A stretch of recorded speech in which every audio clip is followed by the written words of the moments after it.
नमस्कार। भारत के बहुप्रतीक्षित और ऐतिहासिक जीएसटी 2.0 सुधारों के इस डीप डाइव एक्सप्लेनर में स्वागत है।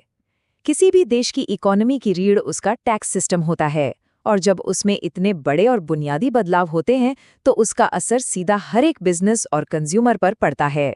तो चलिए बिना वक्त गंवाए इस नए टैक्स ढांचे की बारीकियों को आसान भाषा में समझते हैं। सबसे बड़ा सवाल जो इस वक्त इकोनॉमी में गूंज रहा है वो ये है कि आखिर 22 सितंबर 2025 को क्या होने वाला है। जब ये नए जीएसटी निर्देश जमीन पर उतरेंगे तो क्या बदलेगा। ये तारीख भारतीय व्यापार जगत के लिए एक नए दौर की शुरुआत है, क्योंकि इसी दिन से टैक्स का एक बिल्कुल नया और सुलझा हुआ रूप सामने आने वाला है।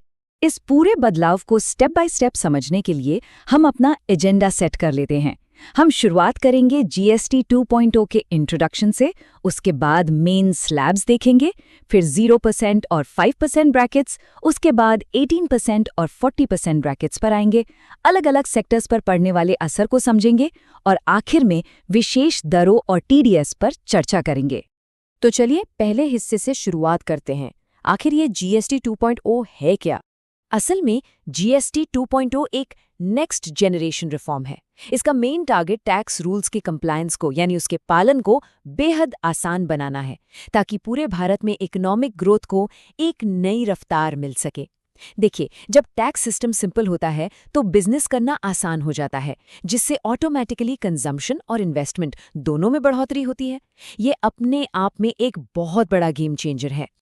अब आते हैं इसके सबसे दिलचस्प हिस्से पर, नए और सिंप्लीफाइड जीएसटी स्लैब्स। पहले के सिस्टम को याद कीजिए, जहां 0, 5, 12, 18 और 28% जैसे इतने सारे स्लैब्स थे, जिससे अक्सर कंफ्यूजन होता था। अब एक बहुत बड़ा और बोल्ड कदम उठाते हुए इन्हें हटाकर मेनली 5%, 18% और 40% के स्लैब्स में बदल दिया गया है। इससे न सिर्फ कॉम्प्लेक्सिटी कम होगी, बल्कि किस आइटम पर कितना टैक्स लगेगा, इस पर होने वाले विवाद भी काफी हद तक खत्म हो जाएंगे। इस ऑफिशियल डॉक्यूमेंट को देखने पर यह मैसिव स्ट्रक्चरल शिफ्ट बिल्कुल क्लियर हो जाता है। सितंबर 2025 से ये ऑफिशियली लागू होने जा रहा है, और इसमें साफ दिखता है कि कैसे डेली नीड्स से लेकर ऑटोमोबाइल तक की टैक्स रेट्स को पूरी तरह से रीस्ट्रक्चर किया गया है।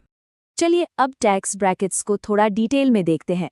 शुरुआत करते हैं 0% और 5% ब्रैकेट से, जो हमारी रोजमर्रा की जिंदगी से जुड़े हैं।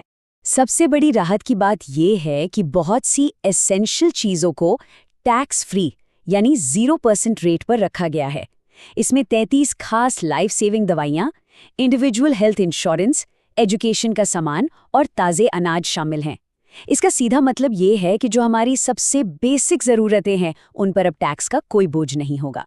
अगर हम सोर्स डॉक्यूमेंट्स में इनके क्लासिफिकेशन पर ध्यान दें तो ये बिल्कुल साफ है कि फ्रेश प्रोड्यूस, अनाज और हैंडीक्राफ्ट्स को इन लोअर ब्रैकेट्स में स्ट्रिक्टली लिमिट किया गया है।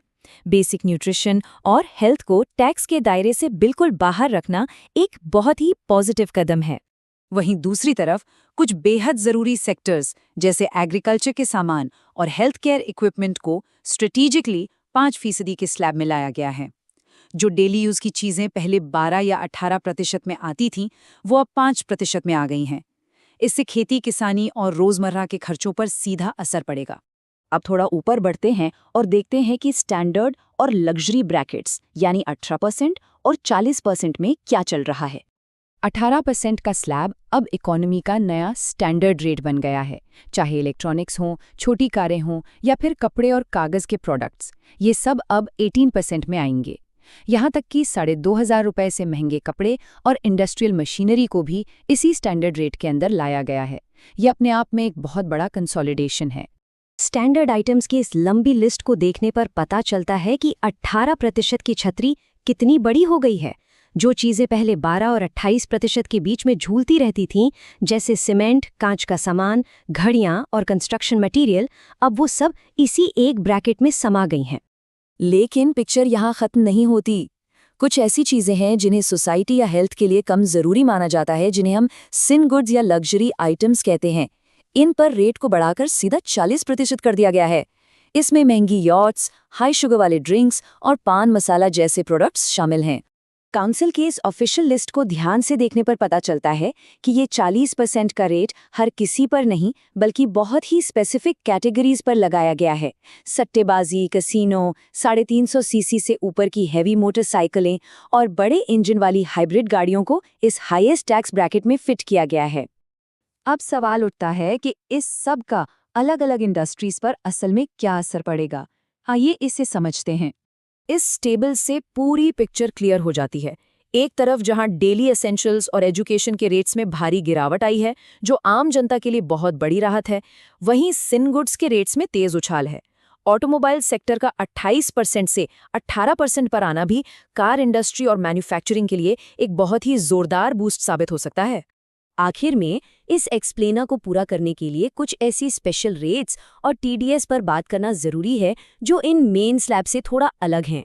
इस नई और सिंपल दिखने वाली टैक्स रिजीम में भी कुछ बहुत ही चुनी हुई खास चीज़ों के लिए 3% का एक छोटा और स्पेशल रेट अभी भी एक्टिव रखा गया है। इसी के साथ एक और छोटा सा 0.25% का नीश रेट भी मेन ब्रैकेट्स के साथ साथ चलेगा, जो स्पेशली कुछ बहुत ही स्पेसिफिक बिजनेस ट्रांजैक्शंस की ज़रूरतों को पूरा करने के लिए डिज़ाइन किया गया है। एक बहुत ही बड़ा एडमिनिस्ट्रेटिव बदलाव जो नोट करने वाला है वो है टीडीएस यानी टैक्स डिडक्टेड एट सोर्स का बढ़ना। ये अब 2% सेट कर दिया गया है, जो 9 जुलाई 2024 से पहले के 1% रेट का सीधा दोगुना है। और टीडीएस के साथ साथ टीसीएस यानी टैक्स कलेक्टेड एट सोर्स को 0.5% पर लॉक कर दिया गया है, ताकि ट्रांजैक्शन के पॉइंट पर ही टैक्स कंप्लायंस पक्का हो जाए और सिस्टम में कोई लीकेज न बचे। तो इस पूरे विश्लेषण को समेटते हुए एक बहुत ही इंपॉर्टेंट सवाल यहाँ खड़ा होता है। एक तरफ कंप्लायंस इतना आसान हो रहा है, लेकिन क्या ये नए टैक्स ब्रैकेट्स और रेट्स सच में आने वाले समय में डेली कंज्यूमर स्पेंडिंग को बढ़ाएंगे? ये नया सिस्टम किस तरह इंडियन इकोनॉमी के कैश फ्लोज और लॉन्ग टर्म कंपेटिटिव स्ट्रेटजीज को एक नया आकार देगा? ये वो सवाल हैं जिन पर हर बिजनेस लीडर को सोचना चाहिए।